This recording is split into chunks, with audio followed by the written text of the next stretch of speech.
بسم اللہ الرحمن الرحیم۔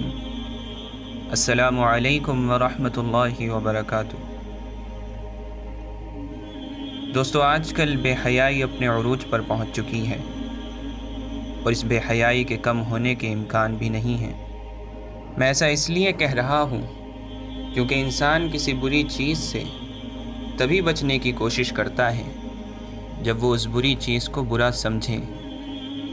لیکن دوستو افسوس کے ساتھ یہ بات کہنی پڑتی ہے کہ آج ہمارا معاشرہ بے حیائی کو برا سمجھ ہی نہیں رہا ہے، بلکہ آج کل یہ بے حیائی اتنی عام ہو گئی ہے کہ کبھی کسی زمانے میں اس کا تصور بھی نہیں کیا جا سکتا تھا۔ گھروں میں رکھے ٹیلی ویژن سے لے کر راستوں میں لگے برانڈز کے بینر تک بے حیائی کا جال بچھا ہوا ہے۔ ہر برانڈ اپنے پروڈکٹ کی ایڈورٹائزمنٹ کے لیے ایسی تصویروں کا استعمال کرتا ہے کہ زیادہ دور نہیں، صرف آج سے 100 سال پہلے کے باحیا لوگ اس دنیا میں آ جائیں تو وہ اپنی اولاد کو گھر سے نکلنے نہ دیں گے اور اپنی آنکھوں میں پٹی باندھ لیں گے۔ اور دوستو ایسا نہیں ہے کہ یہ سب کچھ اچانک ہو گیا، اتنا بدلاؤ اچانک پیدا ہو گیا، بلکہ یہ ایک بنا ہوا جال ہے تاکہ انسانیت کا وہ طبقہ جو کسی زمانے میں باوقار اور باحیا ہوا کرتا تھا، جس میں دنیا کے تمام لوگ شامل ہیں، لیکن خاص طور سے اس بے حیائی کا نشانہ مسلمان ہیں، کیونکہ مسلمانوں نے اپنی ایمان کی بدولت پوری دنیا میں عدل و انصاف پھیلایا تھا، اللہ کے نام اور اس کی حکومت کا بول بالا کیا تھا، اور باطل طاقتیں اتنی کمزور ہو گئی تھیں کہ میدان جنگ میں مسلمانوں کا مقابلہ نہیں کر سکتی تھی۔ اس لیے انہوں نے غور و فکر کیا اور وہ یہ سمجھ گئے کہ مسلمانوں کی اصل طاقت ان کی تعداد نہیں ہے، ان کے ہتھیار نہیں ہیں، بلکہ ان کی اصل طاقت ان کا ایمان ہے، ان کے نیک نوجوان ہیں، ان کی پاک دامنی ہے۔ دوستو، یہ معلوم ہو جانے کے بعد انہوں نے اپنے آپ کو مضبوط بنانے کی اتنی محنت نہ کی جتنی محنت انہوں نے مسلمانوں کے ایمان کو کمزور کرنے کے لیے کی، اور وہ یہ بھی نہیں کر سکتے تھے کہ سامنے سے آ کر ہمیں بے حیائی کی دعوت دیتے،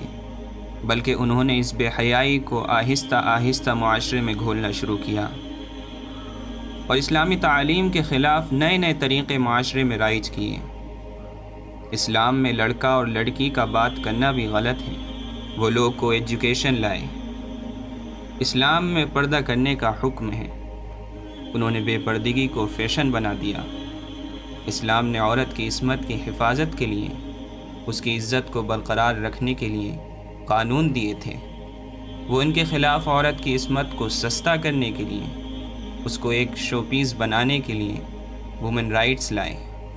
جس میں ایک باعصمت عورت کے لیے کچھ بھی رائٹ نہیں۔ تو دوستو سوال یہ پیدا ہوتا ہے کہ ہم یعنی مسلمان اتنی آسانی سے یہ سب قبول کیسے کرنے لگے؟ کسی نے ان باتوں کی مخالفت کیوں نہ کی؟ تو اس کا جواب صرف یہ ہے کہ ہم یعنی مسلمان احساس کمتری کا شکار ہو گئے۔ ہم نے آسمانی نظام پر دنیا والوں کے بنائے ہوئے نظام کو فوقیت دی، ہمارا قبلہ مکہ کے بجائے واشنگٹن ہو گیا، ہمیں اسلامی قانون میں یقین نہیں رہا، ہم نے سائنس کو جو اللہ کے قریب کرنے کا ایک ذریعہ ہے، اس کو اللہ سے دور ہونے کا ذریعہ بنا لیا۔ ہمیں قرآن سے زیادہ فزکس اور کیمسٹری کی کتابوں پر بھروسہ ہو گیا۔ ہم نے آپ صلی اللہ علیہ وسلم کے بجائے فلم کے ہیروز کو اپنا رہنما بنا لیا۔ پھر جو ان لوگوں نے کہا اور کیا، ہم نے سنا اور اطاعت کی، اور ان لوگوں نے ایک ایک بات وہ کہی جو اسلام کے اصولوں کے خلاف تھی، کیونکہ ان لوگوں کو یہ سب کہنے کو کہا گیا تھا، وہ تو صرف ایک کٹ پتلی سے زیادہ کچھ نہیں ہے، ان کو چلانے والے لوگ تو وہی ہیں جو کسی زمانے میں مسلمانوں سے میدان جنگ میں برسر پیکار تھے، اور وہ جنگ آج بھی باقی ہے، بس فرق صرف اتنا ہے کہ جنگ کے اسلحوں میں فرق آ گیا ہے۔ پہلے وہ تلواروں اور نیزوں سے لڑتے تھے، آج وہ ہمارے گھروں میں موجود ٹیلی ویژن کے ذریعے اور ہمارے ہاتھوں میں موجود موبائلز کے ذریعے اپنا غلام بنائے ہوئے ہیں۔ پھر چاہے ہم زبان سے کتنا ہی اس بات کا انکار کرتے رہیں، لیکن ہمارا ایک ایک عمل ان کی غلامی کو ظاہر کرتا ہے۔ دوستو، یہ آگ اسی وقت بجھے گی